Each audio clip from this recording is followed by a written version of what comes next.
வணக்கம். நான் உங்கள் கல்வடங்கம் சத்யநாராயண சர்மா பேசுகிறேன். எல்லோருக்கும் என்னுடைய ஆங்கில புத்தாண்டு வாழ்த்துக்கள். இப்போ நம்ம 12 ராசிக்கும் புத்தாண்டு பலன்கள் எப்படி இருக்கும் அப்படின்னு தான் பார்க்க போகிறோம். எல்லாரும் நிறைய பேர் சொல்கிறாங்க புத்தாண்டு பலன்கள் கிரக அமைப்புகளின்படி எப்படி இருக்கும், கோச்சாரத்தின் மூலமாக புத்தாண்டு பலன்கள், இது எல்லாருமே சொல்கிறாங்க. நம்ம கொஞ்சம் வித்தியாசமாக பண்ணலாமே அப்படின்னு ஒரு சின்ன முயற்சி இது. உதாரணமாக நம்ம புத்தாண்டுன்னு முதல்ல ஞாபகம் வருது, ராத்திரி 12 மணிக்கு எல்லாரும் தெருவில் இறங்கி கொண்டாடுகின்ற, ஒருவருக்கொருவர் வாழ்த்து சொல்லிக் கொள்ளுகின்ற அந்த ஒரு புதுமையான கலாச்சாரம். அதுக்கப்புறம் காலங்காத்தால் பிரம்ம முகூர்த்தம்னு சொல்கிற அந்த 4:30லேருந்து 5:30 மணிக்குள்ள ஏதாவது அவர்களுடைய இஷ்ட தெய்வம் கோயில்களுக்கு சென்று வழிபாடு பண்ணுறது. அன்றைய தினம் உறவினர்கள் வீட்டுக்கு சென்று ஒருவருக்கொருவர் தங்களுடைய வாழ்த்துக்களை பரிமாறிக்கொள்வது. இந்த மாதிரி நிறைய விஷயங்கள் அந்த புத்தாண்டு அன்று நடைபெறும். இன்னும் சொல்லப்போனால் சில பேர் சரி என்னதான் நடந்தாலும் நடக்கட்டும், போன வருஷம் மாதிரி இனிமேல் வரப்போகிற ஆண்டு இருக்காது, போன வருஷம் ரொம்ப கஷ்டப்பட்டோம், இனிமேல் வருகின்ற ஆண்டு சிறப்பாக இருக்கும் அப்படின்னு தங்களுக்கு தாங்களே நம்பிக்கை ஊட்டி கொள்ளுகின்ற ஒரு சம்பவமும் நடக்கும். ஆனால் பெரும்பாலானவர்கள் என்ன பண்ணுவாங்கன்னா, எவ்வளவு பேர் கோவிலுக்கு போகிறாங்களோ அதே அளவுக்கு இந்த புத்தாண்டில் நான் ஒரு உறுதிமொழி எடுத்துக்கிறேன். இந்த உறுதிமொழிப்படி தங்களை தாங்களே ஒரு சுய பரிசோதனை செய்து கொண்டு என்கிட்ட இருக்கிற இந்த குறையை நான் நிவர்த்தி செய்வேன். இனிமேல் அந்த மாதிரி கோபம் வராமல், இப்போ உதாரணமாக ஒருத்தருக்கு கோபம் வருதுன்னு வச்சுக்கோங்களேன், இனிமேல் புத்தாண்டுக்கு பிறகு நான் என்னுடைய கோபத்தை கொஞ்சம் கொஞ்சமாக குறைத்து கொள்வேன். சில பேர் இந்த மது அருந்துகிற பழக்கம் இருந்ததுன்னா புத்தாண்டுக்கு பிறகு நீ மது அருந்த மாட்டேன் அப்படின்னு ஒரு வைராக்கியமான உறுதிமொழி எடுத்துக்கொள்வார்கள். அந்த உறுதிமொழி எந்த அளவுக்கு அவர்களுக்கு கை கொடுக்கும் அப்படின்னா, நிச்சயமாக அவர்களை சுய பரிசோதனை செய்து கொண்டு ஒரு உறுதிமொழி எடுத்துக்கொள்கிறார்களே என்றால் அது நிச்சயமாக அவர்களுடைய வளர்ச்சிக்கும் மேன்மைக்கும் மிக பெரிய காரணியாக இருக்கும். இப்போ நிறைய பிரச்சனைகள் சில பேருக்கு வருது. அந்த பிரச்சனைக்கு நம்ம பொதுவாக எல்லாரையும் மற்றவங்கள தான் குறை சொல்லுவோம். ஆனால் ஒரு பிரச்சனையை பெருசாக்காமல் இருக்கிறதுக்கு நாம அந்த இடத்துல எந்த மாதிரியாக நடந்திருக்கணும் அப்படிங்கிற ஒரு சுய பரிசோதனை இருக்குமேயானால் பிரச்சனைகள் குறையிறதோ இல்லையோ, பிரச்சனைகளோட வீரியம் குறைஞ்சிடும். இதுதான் இந்த புத்தாண்டு பலன்கள் சொல்லுகின்ற காலத்தில் நான் உங்களுக்கு கேட்டுக்கொள்கின்ற ஒரு சின்ன வேண்டுகோள். இந்த வருஷம் நீங்கள் உங்களுக்கு சுய பரிசோதனை செய்து கொண்டு சில உறுதிமொழிகளை எடுத்துக்கொள்ளுங்கள். வைராக்கியமாக அந்த உறுதிமொழிகளை நீங்கள் கடைபிடிப்பீர்களே, ஆனால் நிச்சயமாக 2026 உங்களுக்கு மிகப்பெரிய வெற்றிகரமான ஆண்டாக இருக்கும். அதனால் அந்த உறுதிமொழி எந்த மாதிரியாக இருக்கணும் அப்படிங்கிறதுக்கு மிக மிக முக்கியமானது உங்களுடைய குணாதிசயம். அப்போது ஒவ்வொரு ராசியை அவங்களோட குணாதிசயங்களை பார்த்துட்டு அவங்களுக்கு வரப்போகிற பலன்களையும் பார்ப்போம்.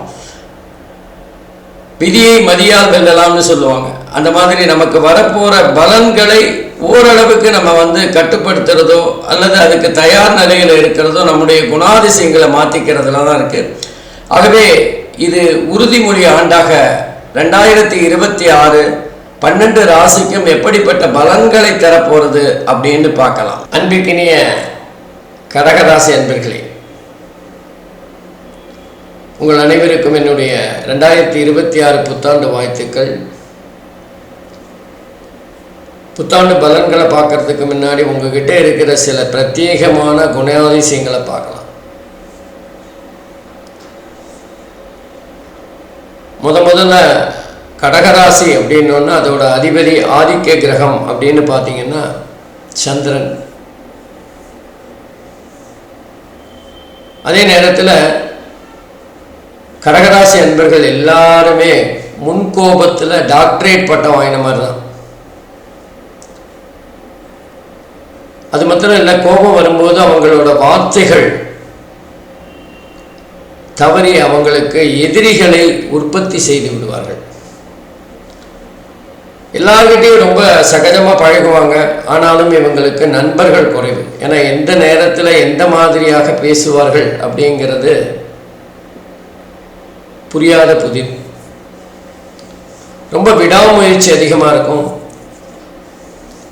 பொதுவாக இவங்க மற்றவங்களோட உதவி, ஆலோசனை இதெல்லாம் விரும்ப மாட்டாங்க.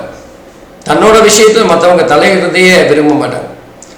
ஆனால் அதுக்கு நேர்மாறாக மற்றவங்களோட விஷயத்தை இவங்களா வாலண்டியராக போய் உதவி செய்கிறேன்னு அவங்களுக்கு உதவிகளை செய்து வருவார்கள். நல்ல தாராள மனசு இருக்கும், உதவி செய்யணுங்கிற எண்ணம் இருக்கும். சில சமயம் முந்திரி கொட்டத்தனமாக அவங்களோட விஷயத்தில் தலையிடுறது கூட இருக்கும். அதனால தான் மற்றவங்களோட பிரச்சனையில் வலிய சென்று தலையிடுவாங்க. இன்னும் சொல்ல போனால் மற்றவங்க காரியத்தை செய்யறது தான் இவங்களோட மிகப்பெரிய காரியம் அப்படின்னு கூட சொல்லலாம்.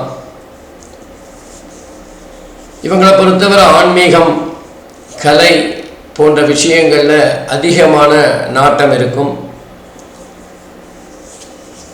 கடகராசி தைரியமானவங்க போல தெரிஞ்சாலும் பேய், பிசாசு இதெல்லாம் நம்பிக்கை உண்டு. அது சம்பந்தமான பயங்கள் அதிகமாக இருக்கும்.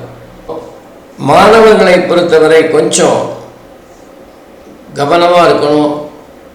நம்ம தகுதிக்கேற்ற ஆசை வச்சுக்கணும். காரணம் என்னன்னா, 9வது வீட்டில் சனி பகவான் சஞ்சாரம் செய்கிறார். நம்ம உயர்கல்விக்காகவோ அல்லது வேறு வெளிநாடு சென்று படிக்கணும் அப்படிங்கிறதுக்கான முயற்சிகள் செய்யும்போது அந்த சனி பகவான் ஓரளவுக்கு தடுத்துருவார், அல்லது ஒரு தடையை ஏற்படுத்துவார், அல்லது மந்தக்காரங்களா அதனால் மெதுவாக நடக்கிற மாதிரி செஞ்சிடுவார். அப்போ மாணவர்கள் கொஞ்சம் தயாராக இருந்துக்கணும். இது இல்லைன்னா அது அப்படிங்கிற அடுத்த ஆப்ஷன் என்ன அப்படிங்கிற ஒரு முயற்சியில் இருக்கணும். அதே நேரத்தில் படிக்கும்போது கவனத்தில் எந்த சிதைவும் இல்லாமல் ரொம்ப சின்சியராக மெதுவாக படித்தாலும் நிதானமாக படித்தாலுமே நம்ம புத்தியை முழுவதுமாக படிப்பில் ஈடுபடுத்துகிற ஒரு சூழ்நிலையை வச்சுக்கணும். கொஞ்சம் மாணவர்களுக்கு இந்த 2026 மார்ச் வரைக்கும் சுமாரான பலன்கள் தான் இருக்கும். அடுத்த 8வது வீட்டில் அஷ்டமஸ்தானத்தில் ராகு பகவான். நம்ம வாகனம் ஓட்டும்போது அல்லது நம்ம தெருவில் நடந்து போது கூட கவனமாக இருக்கணும். அல்லது வீட்டில் வேலை செய்யும்போது எல்லா நேரத்துலையுமே நம்ம கொஞ்சம் கவனமாக இருக்கிறது நல்லது. ராகு 8வது வீட்டில் இருக்கும்போது எங்கேயாவது கீழே விழுந்து அடிபடுறது, கால் கை அடிபடுறது போன்ற விபத்துக்கள் ஏற்படுவதற்கான வாய்ப்புகள் இருக்குது. அதே நேரத்தில் அந்த ராகு பகவான் 8வது வீட்டில் இருக்கிறதுனால கொஞ்சம் நம்முடைய முயற்சிகள் எல்லாமே பேராசையாக மாறுகின்ற ஒரு சூழ்நிலை இருக்கும். கொஞ்சம் கவனமாக இருக்கணும். அடுத்து பார்த்தீங்கன்னா கேது பகவான் கடகராசிக்கு 2வது வீட்டில் கேது பகவான். எப்படி ராகு பகவான் 8ல் இருந்து சின்ன சின்ன பிரச்சனைகளை தராரோ அதே மாதிரி கேது பகவானும் ஓரளவுக்கு அனுகூலமற்ற தன்மையில் தான் இருக்கார்.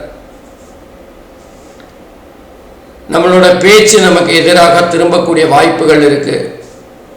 ஏற்கனவே நமக்கு கோபம் அதிகம். இந்த நேரத்தில் நம்ம வார்த்தைகளை கொட்டுறதுனால பல சந்தர்ப்பங்களை, அதிர்ஷ்டங்களை, நண்பர்களை, உறவுகளை இழக்க நேரிடும். அதனால் பேசும்போது கொஞ்சம் கவனமாக பேசணும். நமக்கு என்ன தேவையோ அதை மாத்திரம் சொல்லணும். தேவையில்லாமல் நம்ம ஒரு கணக்கு போட்டு ஒருத்தர் சொல்கிறாரு, நீங்கள் சொல்கிறது தப்புன்னு சொல்கிறது வேற. அறிவு இருக்கா, இது கூட தெரியலையா அப்படின்னு நம்ம பேசும்போது அது அந்த எதிராளியை ஒரு காயப்படுத்தக்கூடிய வாய்ப்புகள் இருக்குது. ஆகவே பேச்சு 2வது வீட்டில் கேது வாக்குஸ்தானத்தில் இருக்கிறதுனால கொஞ்சம் நம்முடைய பேச்சை கவனமாக அமைச்சுக்கணும். அதே மாதிரி குடும்பஸ்தானத்துலேயும் கேது இருக்கிறதுனால குடும்பத்தில் சின்ன சின்ன சலசலப்புகள் இருக்கும். பொறுமை காக்கணும். விட்டு கொடுத்தவர் கெட்டு போனதில்லை அப்படிங்கிற மாதிரி கவனமாக இந்த ஒரு வருஷத்தை நகர்த்தி செல்லணும். அதே மாதிரி பார்த்திங்கன்னா பண வரவும் நமக்கு வர வேண்டிய பணங்கள் தடைப்படலாம். நமக்கு வர வேண்டிய பதவி உயர்வு, ஊதிய உயர்வு இதெல்லாம் தள்ளி போகிறதுக்கான வாய்ப்புகள் இருக்கும். ஆகவே கடகராசியை பொறுத்தவரை இந்த 2026 பண கஷ்டம் இல்லாவிட்டாலும் மன கஷ்டம் கொஞ்சம் அதிகமாக தான் இருக்கும். கவனமாக கையாண்டால் இதை மிக எளிதாக சமாளித்து விடலாம். நம்ம எந்த நேரத்திலையுமே யாரையுமே பகைச்சிக்கக்கூடாது அப்படிங்கிற எண்ணத்தோடு செயல்பட்டால் மிகப்பெரிய நன்மைகளை கடகராசி என்பர்கள் பெறுவார்கள். நன்றி, வணக்கம். ஸ்ரீ குபேரன் டிவியை பார்த்தமைக்கு நன்றிகள். மேலும் இது போன்ற தகவல்களை தெரிந்து கொள்ள ஸ்ரீ குபேரன் டிவியை சப்ஸ்கிரைப் செய்யுங்கள். மறக்காமல் பெல் ஐக்கானை கிளிக் செய்யுங்கள்.